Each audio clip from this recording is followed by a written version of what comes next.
আসসালামু আলাইকুম। আপনাদেরকে আমি কিছু কথা বলতে চাচ্ছি, আপনারা একটু ভিডিওটা কন্টিনিউ দেখুন। তো আমি যে কথাগুলো বলতে চাচ্ছি, আমরা যারা কাজ করি আসলে কত টাকা পাই সারাদিনে? 500 থেকে 1000 টাকা। তো আমার এই ভিডিওর স্ক্রিনে যে আইটেমগুলো দেখতে পাচ্ছেন, আসলে ভাই আমরা কেন চাকরির পিছনে ঘুরবো? এই ভাইটা দেখেন, সে তার নিজের বুদ্ধি খাটিয়ে বর্তমান সময়ে কিন্তু আলুর কেজি 20 থেকে 30 টাকা, আর সে এই টেকনিক খাটিয়ে সে একটা আলু বিক্রি করতেছে 20 থেকে 30 টাকা। আপনারাই বলেন, আপনি কি চাকরি করবেন না এই ধরনের ব্যবসা করবেন? আমার এই পুরো ভিডিওটা দেখার অনুরোধ রইল। আপনাদেরকে আমি বলতে চাচ্ছি, আপনারা যারা চাকরি খুঁজতেছেন আসলে কিছু টাকা ইনভেস্ট করে আপনারা এই ধরনের ব্যবসা করতে পারেন।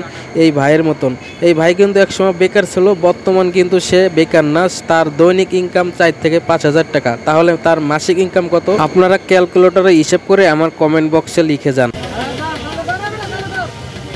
ভাই কি নতুন রানিং করছেন নাকি? 30 টাকা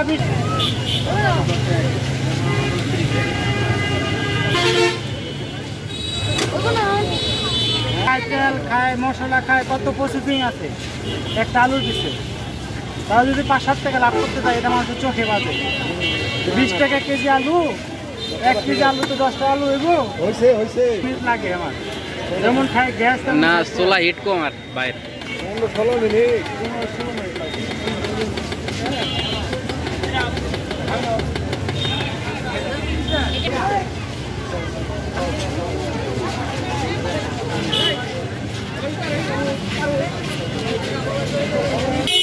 উল্টা দেন না, তলের পাট হয় না এলো।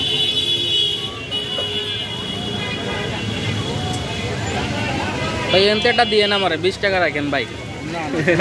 হ্যাঁ,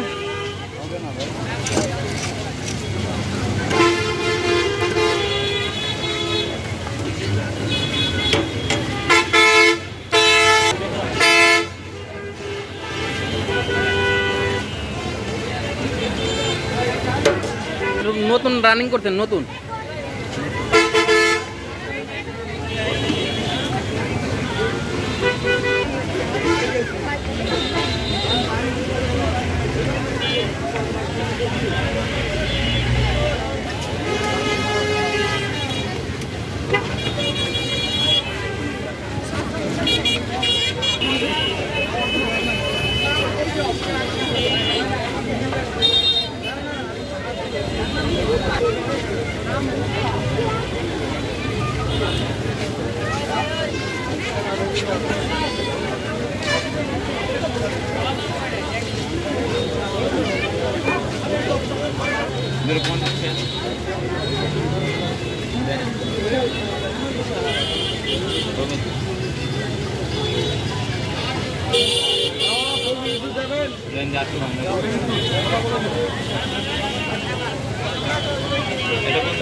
আমি ভাজি আপু চুলা, আমি ভাজা নাই।